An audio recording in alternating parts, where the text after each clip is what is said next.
Hello students, सो आज आप लोग का बहुत बहुत वेलकम है आप लोगों के अकाउंटेंसी चैप्टर पे और सब्जेक्ट पे। ठीक है, आज जो हम बात करने जा रहे हैं, आज आप लोग कौन से क्लास में आ गए हो? BCom first year. तो आज हमारा जो क्लास है वो किसके लिए? बीकॉम फर्स्ट ईयर के लिए है। और आप लोग का जो सब्जेक्ट है वो क्या है? Financial accounting. ओके, आज हम लोग बात करेंगे फाइनेंशियल अकाउंटिंग के बारे में। तो मैं आप लोगों को दो सब्जेक्ट पढ़ाऊंगा, दो प्रैक्टिकल सब्जेक्ट है वो मैं आप लोगों को लूँगा। सबसे पहला मैं आप लोगों को फाइनेंशियल अकाउंट पढ़ाऊँगा, दूसरा मैं आपको बिजनेस मैथ्स पढ़ाऊँगा। ठीक, बिजनेस क्या पढ़ेंगे हम लोग? मैथ्स पढ़ेंगे। ठीक है, यानी कि व्यावसायिक गणित।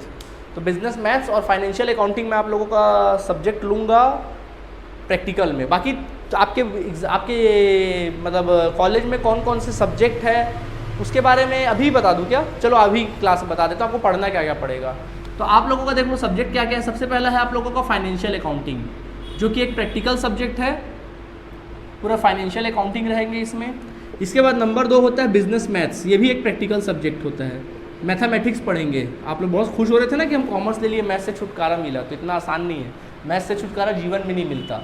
और जो इंसान मैथ्स से भागता है वो इंसान समझ लो जीवन की लड़ाई से भाग गया। ठीक है, आगे देखें। नंबर 3 अगला होगा आप लोगों का जो सब्जेक्ट होगा वो होगा business environment. Business environment. Number 4 जो होगा वो होगा बिजनेस इकोनॉमिक्स, ये थ्योरी सब्जेक्ट है। बिजनेस इकोनॉमिक्स आपको पढ़ना पड़ेगा।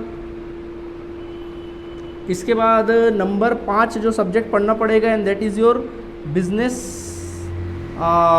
Communication, business communication. इसके बाद नंबर 6 सब्जेक्ट जो आपको पढ़ना पड़ेगा and that is your business regulatory and framework. Okay, business regulatory and framework, short form में इसको BRF भी कहा जाता है। इसके अलावा नंबर 7 आपको पढ़ना पड़ेगा बिजनेस रेगुलेटरी फ्रेमवर्क, और ये सब हो गया। नंबर 7 जो आपका सब्जेक्ट है, यार मैं भी भूल गया सब्जेक्ट आप लोगों का। एक तो ये हो गया business regulatory frameworks, and number 7 जो है कम्युनिकेशन, BRF, और कुछ थे मैं खुद भी भूल गया। तकरीबन 9 सब्जेक्ट है तुम लोगों का। एक तो बिजनेस स्टडीज़ हो गया, ओह सॉरी हिंदी, इसको कैसे भूल सकते हैं। Number 8 English. ठीक, तो ये कहानी भैया कितने हो गए? 8 सब्जेक्ट। और इसके बाद अलग से है इन्वायरमेंट स्टडीज़ है, अलग से है ये।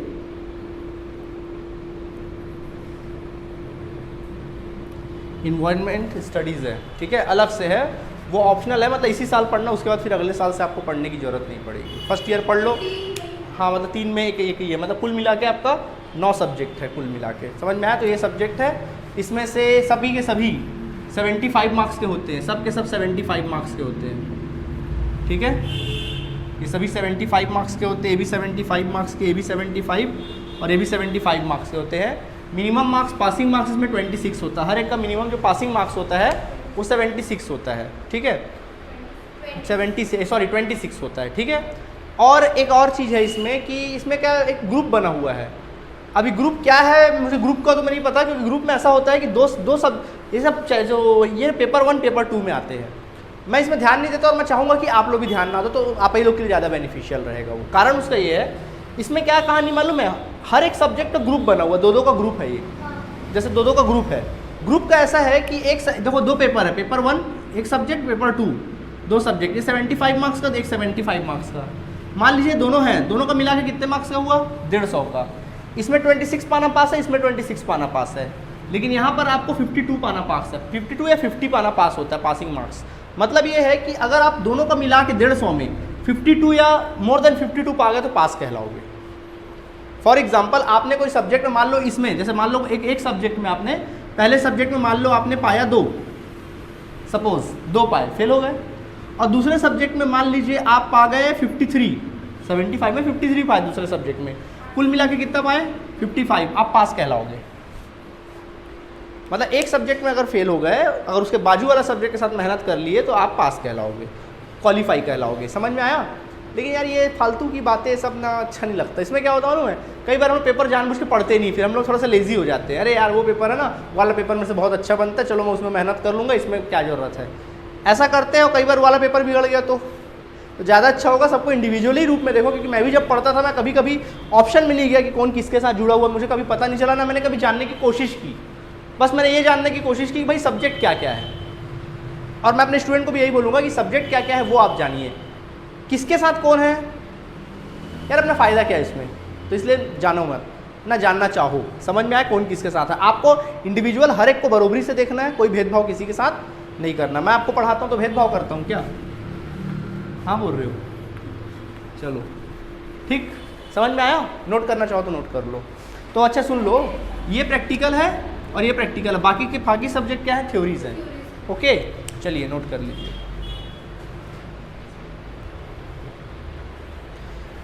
ओके स्टूडेंट, तो अब लोग अकाउंटेंसी में आ जाते हैं। तो देखिए आज मेरे सामने बहुत सारे स्टूडेंट, अभी तक क्या थे, हम लोग इंग्लिश मीडियम की क्लास अलग लेते थे और हिंदी मीडियम की क्लास हम लोग अलग पढ़ते थे 11th-12th में। हिंदी मीडियम वाले स्टूडेंट्स हिंदी मीडियम की तरह पढ़े हुए हैं, इंग्लिश मीडियम वाले के स्टूडेंट्स इंग्लिश में पढ़े हुए हैं। लेकिन अब क्या हो रहा है, देखो मेरे सामने सब के सब जो बैठे हुए क्लास में, आज सब के सब एक साथ मिक्स होकर बैठे हुए हैं। यहाँ पर इंग्लिश मीडियम में बैठे हुए हैं और हिंदी मीडियम के भी स्टूडेंट बैठे हुए हैं। तो अब से आपको जो हिंदी मीडियम के स्टूडेंट्स हो उन लोगों को अब से इंग्लिश में बनाना पड़ेगा। तो ज़्यादा टेंशन मत लो कि इंग्लिश में हम लोग को क्वेश्चन बनाना पड़ेगा तो हम लोग को डिफिकल्ट पड़ेगा, टेंशन हो जाएगा, ऐसा कुछ भी नहीं है, बिल्कुल सिंपल है। कंप्यूटर पढ़े हो ना, अभी फ़ोन चलाते हो आप लोग, हिंदी मीडियम के स्टूडेंट लोग, क्या इंग्लिश में हिंदी में चलाते हो क्या? इंग्लिश ही में ना चलाते हो? टेक्निकल वर्ड्स है ना, बस वही सब टेक्निकल वर्ड्स है। अंतर सिर्फ ये है कि जो चीज़ आप हिंदी पढ़ते थे, बल्कि हिंदी ज़्यादा टफ है इंग्लिश की अपेक्षा, इंग्लिश सबसे ज़्यादा ईजी है। आप खुद पढ़ के देखिए, थोड़ा सा आप मेहनत करिए, खुद पढ़ के देखिए, ऑटोमेटिकली आपको समझ में आने लगेगा कि कहाँ पे क्या क्या हो रहा है। ठीक है, तो चलो मैं आज आप लोग को अकाउंटेंसी का टेक्निकल वर्ड आपको एक्सप्लेन करना स्टार्ट करता हूँ, जिससे आप लोग हिंदी से इंग्लिश में कन्वर्ट हो जाएंगे। स्टार्टिंग में मैं क्या करूँगा, मैं दोनों वर्ड बात करूँगा, इंग्लिश भी वर्ड बात करूँगा, हिंदी भी वर्ड बात करूँगा, लेकिन धीरे करके हम लोग इंग्लिश में कन्वर्ट हो जाएंगे। और आप लोग को भी बहुत अच्छे से, आप हिंदी मीडियम के स्टूडेंट हो ना, आपको और अच्छे से हिंदी में समझ में, इंग्लिश में समझ में आने लगेगा, आप इंग्लिश मीडियम के बच्चों से ज़्यादा आगे निकल जाएंगे। ठीक, तो चलिए मज़ा लेते हैं और स्टार्ट करते हैं। सबसे पहले कुछ टेक्निकल वर्ड्स की बात करते हैं। सबसे पहला वर्ड होता है ट्रांजैक्शन। ट्रांजैक्शन को हिंदी में हम लोग कहते हैं लेन देन। ठीक है, लेन देन। अच्छा एक सेकेंड, 11th-12th आप लोग पढ़े हो। कई ऐसे बच्चे जो जिनका कॉमर्स बैकग्राउंड नहीं है, बहुत अलग बैकग्राउंड से आए, वो मैथ से आए या आर्ट से आए या फिर वो बायो से आए हैं, जिनका कॉमर्स जीरो है, तो उनके पास फिर से एक मौका है अपने आप को इस्टेब्लिश करने का। या वो बच्चे जिनको पढ़ने, जो बिल्कुल कॉमर्स जिनको समझ में नहीं आता था, अकाउंट्स में कहीं ना कहीं प्रॉब्लम फेस किया उन लोगों ने, 2 साल मतलब प्रॉब्लम, अकाउंट का बेस उनका स्ट्रॉन्ग नहीं था वो, या जो नॉन कॉमर्स बैकग्राउंड है वैसे बच्चे, तो उनके पास फिर एक मौका है कि हम लोग फिर से अब नया जो कॉमर्स सब्जेक्ट पढ़ेंगे फाइनेंशियल अकाउंटिंग, इसमें फिर से हम लोग जर्नल एंट्री पढ़ेंगे। इसमें दोनों का मिक्स पढ़ेंगे, जो हमने 11th और 12th में पढ़ा था ना उसका ही मिक्स पढ़ेंगे, और 2-4 चैप्टर हम लोग नया भी पढ़ेंगे आगे चल के। तो यानी फिर से मतलब एक प्रकार से जिन बच्चों को अच्छे से आता है उनके लिए एक प्रकार से रिवीजन क्लास है, 2 साल का रिवीजन हो जाएगा आप लोगों का। और जिन बच्चों को कहीं ना कहीं कुछ प्रॉब्लम है, लगता है यार कॉमर्स में हम थोड़ा से कमज़ोर थे, अकाउंट्स में कमज़ोर थे, तो उनके पास और एक मौका है। और जिन बच्चे नए हैं बिल्कुल, उनके पास भी पहला मौका है।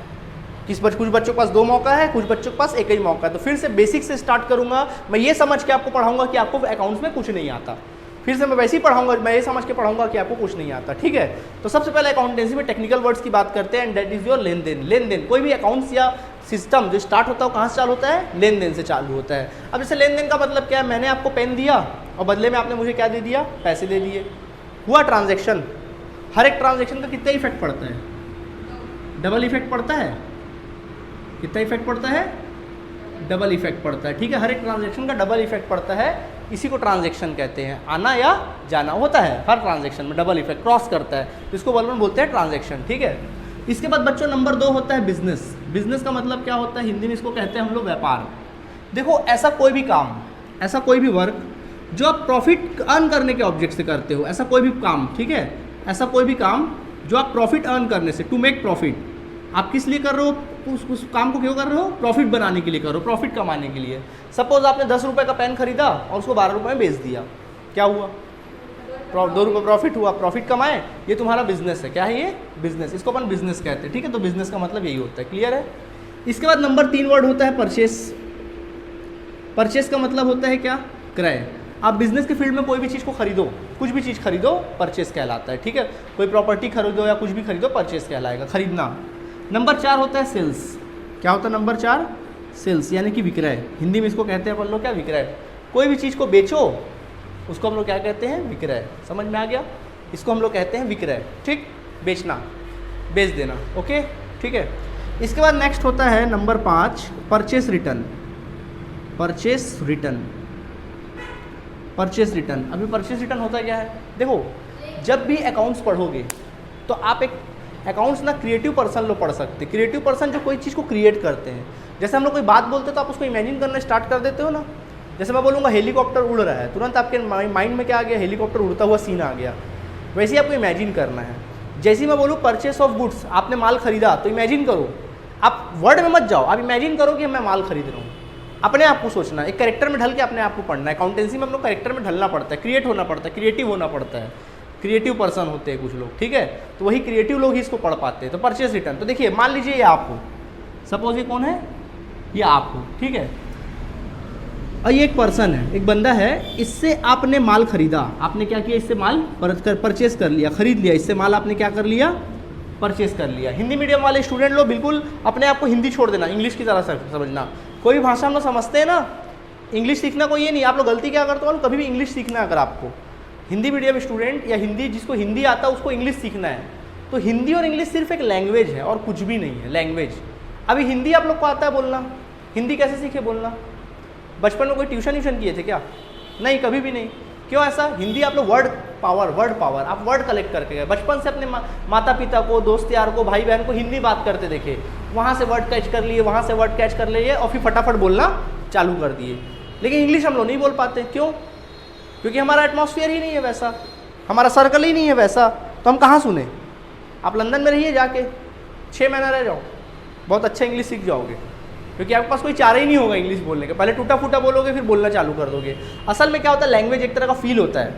आप लोगों को देखना, हिंदी इंग्लिश के अलावा और भी कोई लैंग्वेज आती है, बिल्कुल आती है। कई मेरे यहाँ बच्चे तेलुगु लैंग्वेज आता होगा, तमिल लैंग्वेज आता होगा, है ना, कई ऐसे बच्चे मेरे पास। तो आप लोग जो लैंग्वेज बोलते हो तब वहाँ हिंदी को इमेजिन करते हो क्या, कभी नहीं। आप लोग फील को इमेजिन करते हो, फील को। पानी पीना है जैसे मुझे, तो मैं फील क्या करूँगा, मुझे हिंदी बोलना, मैं क्या बोलूँगा, पानी दे दो यार, पानी दे दो। मुझे इंग्लिश में बोलना है तो bring a glass of water for me, please bring a glass of water, एक गिलास पानी दे दो। दोनों का अलग मैटर है, मैंने ट्रांसलेट नहीं किया। अभी मैं ट्रांसलेट करता प्लीज़ गिव मी पानी है, प्लीज़ गिव मी वाटर है, तो हो गया गड़बड़। ट्रांसलेशन में गड़बड़ होता है, ट्रांसलेशन में गड़बड़ होता है। फील में जाओ आप सीधा, आपको फील करना, इमेजिन करना कि कहानी क्या कर रही है, वो कहानी को बोलना है। तो आप लैंग्वेज में मत जाओ, ट्रांसलेट मत करो कभी भी ना। आप किसी भी इंग्लिश से हिंदी में ट्रांसलेट करोगे या हिंदी को इंग्लिश में ट्रांसलेट करोगे, पक्का गलत होना है आप लोगों का, पक्का गलत होगा, क्योंकि दोनों अलग वर्ड है, अलग अलग वर्ड होता है। सबका तकिया कलाम, सबका बोलचाल, सब क्या होता है, अलग होता है। हम लोग का लैंग्वेज ही अलग होता है। क्लियर है। तो खैर हिंदी मीडियम स्टूडेंट लोग को भी ज़्यादा टेंशन नहीं लेना है, बल्कि क्या करना है, आप लोग समझ में तो आया ना, परचेस का मतलब तो समझ में आया। इतना तो बेवकूफ़ थोड़ी ना कि परचेस का मतलब ना समझ में आया, हमेशा क्रैक रहे बोले ऐसा थोड़ी ना है। परचेस बोल दिए, फील करो, समझ में आना चाहिए, फील करना है, ठीक है, फील करिए आप लोग। देखिए तो ये आप हो, आपने इस बंदे से गुड्स क्या किया, परचेस किया, कुछ परचेस कर लिया आपने इस बंदे से, ठीक है। इस बंदे से आपने माल परचेस कर लिया, माल आपके पास है कि नहीं है। अब माल आपको पसंद नहीं आया या आपके रिक्वायरमेंट के अकॉर्डिंग नहीं था, आपने क्या किया, इसको वापस कर दिया। क्या कर दिया, इस बंदे को वापस कर दिया। क्या कहलाएगा ये, परचेस रिटर्न। खरीदा हुआ माल हम वापस कर रहे हैं, उसी को अपन क्या कहते हैं, परचेस रिटर्न, ठीक है। अच्छा, इसका एक और वर्ड नाम है, क्या नाम मालूम है, रिटर्न आउटवर्ड। क्या है ये, रिटर्न आउटवर्ड। इसको आउटवर्ड क्यों बोलते हैं बच्चों, आउटवर्ड का मतलब होता है बाहर जाना।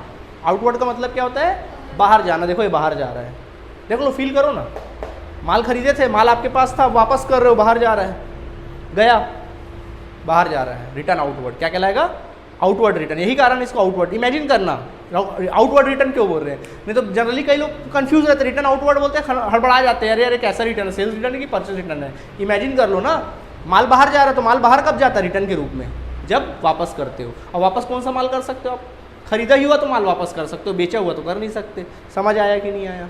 ठीक इसी प्रकार अगला होता है सेल्स रिटर्न। नेक्स्ट होता है बच्चों क्या, सेल्स रिटर्न, ठीक है, ये होता है सेल्स रिटर्न। तो देखिए सेल्स रिटर्न में क्या कहानी है। सपोज देखिए ये आप हो, ये एक इंडिविजुअल पर्सन है, आपने इस बंदे को गुड्स क्या किया, सेल किया, बेचा, आपने इस बंदे को गुड्स बेचा, ठीक है। अब ये आपको क्या कर रहा है, माल वापस कर रहा है। क्या कहलाएगा, सेल्स रिटर्न, बेचा हुआ माल वापस होना, सेल्स रिटर्न। अच्छा बताओ इसको क्या बोल सकते हैं, और एक वेरी गुड, रिटर्न इनवर्ड। क्योंकि इमेजिन करके देख लो ना, साफ साफ दिख रहा है, इन हो रहा है माल, और रिटर्न के रूप में माल इनकम होता है जब हम सेल्स करते। क्लियर आप सभी को, डन, ठीक है, ओके। नंबर 7 होता है गुड्स। अच्छा, इसको आप हिंदी में कह सकते हो क्रय वापसी, इसको कह सकते हो विक्रय वापसी। इसको कह सकते हो बाह्य वापसी, इसको कह सकते हो आंतरिक वापसी। आई बात समझ में? ठीक, आगे बढ़ते हैं। नेक्स्ट इसके बाद होता है गुड्स। गुड्स बोलो, स्टॉक बोलो, इन्वेंट्री बोलो, सबका मतलब क्या है? एक ही है। इसको अपन हिंदी में बोलते हैं माल, स्कंद और या फिर इन्वेंट्री ही कहा जाता है। माल या फिर स्कंद भी कहा जाता है। माल या स्कंद गुड्स किसको बोलते हैं? बिजनेस के फील्ड में जिस चीज़ का तुम बिजनेस करते हो, क्या बोल रहा हूँ मैं, जिस चीज़ का आप बिजनेस करते हो, पर्टिकुलर एक चीज़ होता है ना जिसका आप बिजनेस करते हो, एक आर्टिकल होता है ना उसका आप बिजनेस करते हो। कौन सी चीज़ का बिजनेस करते हो? सपोज जैसे आप कपड़े का बिजनेस कर रहे हो तो कपड़ा आपके लिए गुड्स है। क्या है? कपड़ा। आप जूतों का बिजनेस करते हो, जूतों को खरीदने बेचने का काम करते हो, जूता आपके लिए क्या है? गुड्स है। आप घड़ियों का बिजनेस करते हो, घड़ी आपके लिए क्या है? गुड्स है। तो जिस चीज़ का हम बिजनेस करते हैं वो आपके लिए गुड्स है। कोई भी आपसे पूछे ना गुड्स किसको बोलते हैं, तुरंत बोलना जिस चीज़ का हम बिजनेस कर रहे हो वो हमारे लिए गुड्स है, खत्म बात। ठीक है, ये आप एंट्री कर लेना। गुड्स, तो गुड्स कितने टाइप का होता है? गुड्स जो होता है वो अलग अलग प्रकार का होता है, सिचुएशन के अकॉर्डिंग है। गुड्स की भी कैटेगरी है। सबसे पहला गुड्स होता है रॉ मटेरियल। देखिए बिजनेस की भी कैटेगरी है। कई बिजनेस ऐसे होते हैं जो माल खरीद कर बेचते हैं, कई बिजनेस ऐसे होते हैं जो माल सीधा खरीदते हैं और क्या कर देते हैं, सीधा बेच देते हैं। वो होते हैं नॉर्मल बिजनेस करते हैं, बकाया माल खरीदे और सीधा बेच दिए। ठीक है। कुछ बिजनेस ऐसे होते हैं जो माल बनाकर बेचते हैं। सपोज मैं फर्नीचर के बिजनेस को लेता हूँ, फर्नीचर के बिजनेस को ले रहा हूँ। फर्नीचर जैसे कोई फर्नीचर का बिजनेस करता हो, फर्नीचर को खरीद के नहीं बेचता, बनाकर बेचता है। तो पहले क्या करेगा वो, जाके जंगल से लकड़ी काट के लाएगा, रॉ मटेरियल कच्चा माल। अभी वो लकड़ी काट के लाया, लकड़ी के लट्ठे पड़े हुए हैं, अभी टेबल नहीं बने, लकड़ी के लट्ठे पड़े हुए हैं, क्या कहलाएगा ये? रॉ मटेरियल, वो भी गुड्स है। ठीक। अब उस रॉ मटेरियल से, उस लकड़ी से आप क्या बनाओगे? फर्नीचर बनाओगे। तो कहाँ लेकर जाओगे? फैक्ट्री में। तो फैक्ट्री में आपको मिलेगा सेमी गुड्स, सेमी गुड्स मिलेगा, सेमी फिनिश्ड गुड्स। इसको बोलेंगे semi finished goods, semi finished goods, semi finished goods. Semi finished goods मतलब अर्धनिर्मित माल, हिंदी में इसको बोलते हैं अर्धनिर्मित माल। इसको कहते हैं कच्चा माल। ठीक है, अर्धनिर्मित माल, आधा अधूरा माल, कुछ आधा बना है आधा नहीं बना, अभी उसमें बहुत सारा काम बचा, सनमाइका फेविकोल कीला वीला ठोकना बचा हुआ, तैयार करना बचा है। और अंत में होता है फिनिश्ड गुड्स या फिर कंप्लीट गुड्स। फिनिश्ड गुड्स इसको बोलते हैं तैयार माल या अंतिम माल।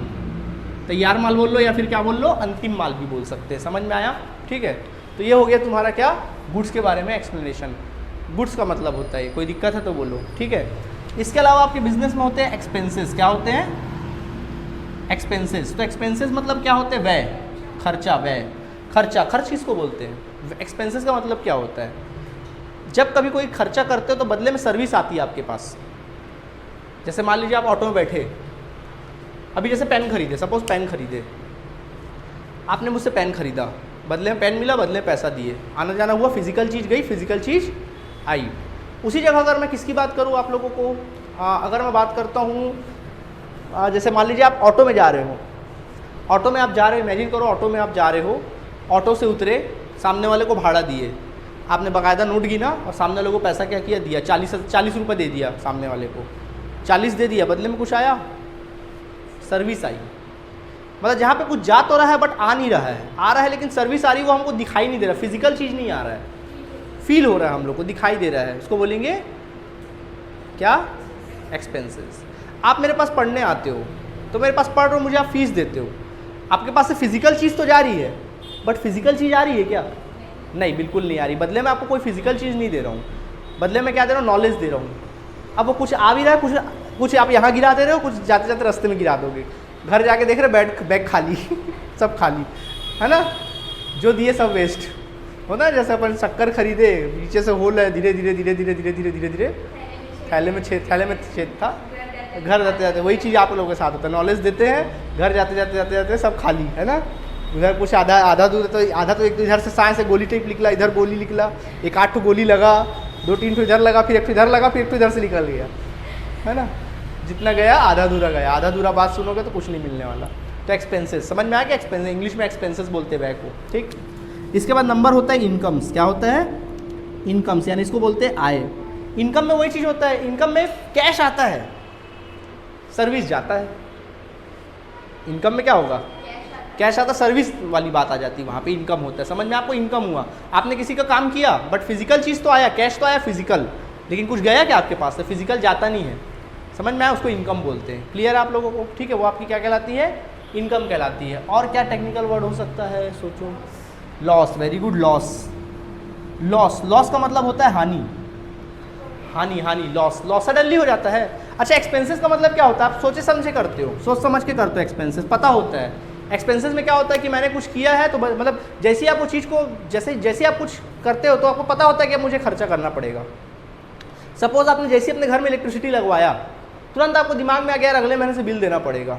जैसे ही स्कूल में आपने एडमिशन लिया, तुरंत दिमाग में अगले महीने से फीस जमा करना चालू करना पड़ेगा। दिमाग में आता है कि नहीं आता? अपने घर में कोई सर्वेंट रखा आपने, तुरंत दिमाग में आ जाता भैया सर्वेंट रख लिया, अगले महीने से मुझे क्या करना पड़ेगा, उसको सैलरी देना पड़ेगा। क्या है ये? एक्सपेंसेस, जो पहले से पता है। लॉस पहले से पता नहीं होता, सडनली हो जाता है। सडनली हो गया, टेबल टूट गया, गिर गया, गाड़ी ठोक दिए, साइड ग्लास टूट गया, सडनली लॉस हो गया। पड़ा घर में 2-3 झापड़, चल ही रहा, लेकिन ठीक है, लॉस सडनली हो गया। वैसे क्या हो गया? प्रॉफिट, सडनली हो जाता है प्रॉफिट भी, लाभ सडनली प्रॉफिट हो गया। होता है कई बार कोई एसेट्स को अपन सेल कर देते हैं, सडनली उसको प्रॉफिट हो जाता है ना? नहीं जानबूझ के, लेकिन सडनली बेचते हो ना, सडनली कोई अच्छा स्कीम आ गया भाई, अच्छा कोई ग्राहक आ गया। अरे तुमने उस दिन बेवकूफ़ नहीं बनाया था कि वो 10,000 का मोबाइल को 12 में बेची थी, बताई थी। सडनली आ गया ना, कोई दूर भी मिल जाता तो हो जाता। ठीक, ओके, प्रॉफिट, कोई दिक्कत? ठीक है, आगे बढ़े। इसके बाद और क्या छूटा? हो गया और कुछ बचा? हाँ, डिस्काउंट। अच्छा, डिस्काउंट तो भैया चेहरे में मुस्कान आ जाती है डिस्काउंट देख के, छूट है ना। कोई भी चीज़ बिजनेस करोगे तो भाई डिस्काउंट दोगे या डिस्काउंट मिलेगा। माल बेच रहे हो तो डिस्काउंट दोगे, और माल खरीदोगे तो डिस्काउंट मिलेगा। मांगते तो ना डिस्काउंट दो, डिस्काउंट दो, डिस्काउंट दो, हर जगह डिस्काउंट। बताएंगे इसके बारे में, पूरा अलग ही टॉपिक है, बाद में बात करेंगे। और क्या हो सकता है? याद करो। अकाउंट्स क्या उतना ज़रूरी नहीं है अभी फ़िलहाल, तो काम करते करते अपन सीख जाएंगे। ओके, बैड डेप्स, चलो हाँ बैड डेप्स की डिस्कस कर लेते हैं। बैड डेप्स का मतलब क्या होता है, सुनना। बैड डेप्स मतलब डूबत ऋण, हिंदी में इसको बोलते हैं अपन लोग डूबत ऋण। देखो बैड डेप्स का मतलब क्या होता है, ये आप हो, ये एक बंदा है, आपने इस बंदे को 10,000 रुपये का गुड्स क्या किया, सेल किया। आपने इस बंदे को 10,000 रुपये का गुड्स क्या किया, सेल्स किया, उधार बेचा। इस बंदे को आपने गुड्स क्या कर दिया, 10,000 का माल बेच दिया उधार में। ठीक, क्या पैसा लिया आपने? बोला 1 महीने बाद पैसा दे देना। अब आप 1 महीने बाद इस बंदे के पास पैसा लेने गए, या तो वो बंदा मिला नहीं, लापता था, फरार हो गया, या फिर गए तो सीधा हमको गन दिखा रहा है, ठीक है, या फिर वो बेचारा पागल हो गया, सड़क पे पड़ा हुआ है, आपको उल्टा लेके दौड़ रहा, डंडा मारने के लिए पागल हो गया है। यानी पैसा मिलने की ये मान के चलो उम्मीद ही नहीं, सड़क पे आ गया, कोई उम्मीद ही नहीं पैसा मिलने का, कोई चांस ही नहीं है, पैसा डूब गया। क्या हो गया? डूब गया। इसको बोलते हैं बैड डेप्स, यानी कि डूबत ऋण, पैसा डूब गया। समझ में आया? एक और वर्ड होता है bad debts recovered. Bad debts recovered होता है। बैड डेप्स रिकवर्ड का मतलब होता है डूबत ऋण की वापसी, डूबत ऋण वापसी। हाँ, पैसा डूबा हुआ था, सडनली मिल गया, उसके अंदर का अंतरात्मा जाग गया, या पैसे वाला बन गया, अचानक से केबीसी में गया, जीत के आ गया, चलो भाई ठीक है, इंसानियत आ गया। कई लोग में आ जाता, कई लोग में नहीं आता, अभी क्या करें, हम खुद परेशान रहते हैं। वही तो, समझ रहे हो ना? ठीक है, तो इसको क्या बोलते हैं? डूबत ऋण। सडनली पैसा, डूबा हुआ पैसा क्या आ गया, रिकवर हो गया, उसको बोलते हैं डूबत ऋण। समझ में आया कि नहीं आया?